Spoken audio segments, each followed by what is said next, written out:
Hello everyone, আসসালামু আলাইকুম। আশা করি সবাই ভালো আছেন। তো আজকে আমি আপনাদের সাথে একটি ব্লগ শেয়ার করব, কুকিং ব্লগ। তো আজকে আমি রান্না করব, অনেকগুলো মুরগির কলিজা আছে। তো মুরগির কলিজাগুলো মুরগির মাংসের সাথে একসাথে আমি ফ্রাই করব। তো এই রেসিপিটা আপনাদের সাথে আজকে আমি শেয়ার করব। এটা হচ্ছে আমার একটা বেলি ফুল গাছ, আমি আমার বেডরুমে রেখেছি। এটাতে অনেক কলি এসেছে, তো এই জন্য বেডরুমে রেখেছি। কলিগুলো যখন ফুটবে তখন রুমটা অনেক গ্রান হয়ে যাবে, 2-3 দিনের মধ্যেই কিন্তু ফুলগুলো ফুটে যাবে। আর এটা হচ্ছে আমার বেলকুনি, এখানে আমার কিছু ছোট ছোট গাছ রয়েছে।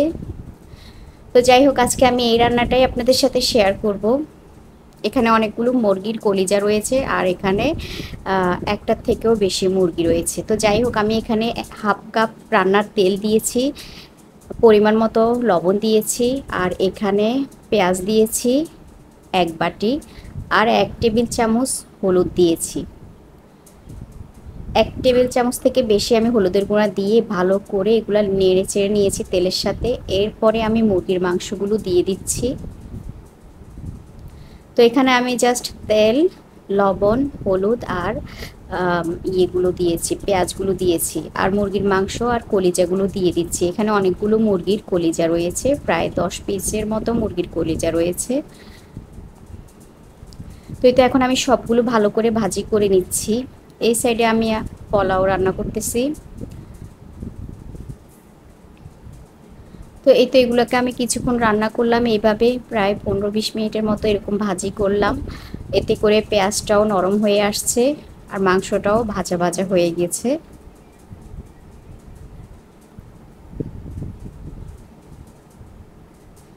তো আমি আরও কিছুক্ষণ ঢাকনা দিয়ে রান্নাটা করছি, যাতে করে মাংসটা আর পেঁয়াজটা মোটামুটি সেদ্ধ হয়ে আসে। তো ঢাকনা দেওয়ার ফলে পানি বের হয়েছে মাংস থেকে। এখন আমি দিয়ে দিলাম 1 টেবিল চামচ রসুন বাটা, এরপরে দিলাম আদা বাটা। আদা বাটাও আমি সেম 1 টেবিল চামচে দিয়েছি। আর এখানে দিলাম মরিচের গুঁড়া, হলুদ লবণ আমি আগেই দিয়েছি। তো মরিচের গুঁড়া দিলাম 1.5 টেবিল চামচ।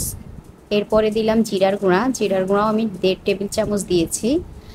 তো এখন ভালো করে সব মশলা একসাথে মিশিয়ে নিচ্ছি। হলুদ, লবণ, তেল আর পেঁয়াজ তো আমি আগেই দিয়েছিলাম। তো যাই হোক, মশলাগুলো দিয়ে কিছুক্ষণ নেড়ে ছেড়ে নিয়েছি ভালো করে।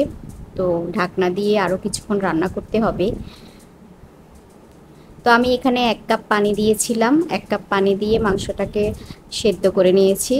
যেহেতু মুরগিটা সময় লাগে না, মুরগির মাংসটা একটু সফট থাকে, তো এই কারণে পানি বেশি লাগে নাই। এই যে তেলটা উপরে ভেসে উঠেছে, এটা একদম মাখা মাখা একটা ভাব হয়েছে, আর অনেক মজা হয়েছে। কলিজা, এখানে অনেকগুলো কলিজা ছিল, মুরগির কলিজার তো এমনিতেই অনেক মজা হয়।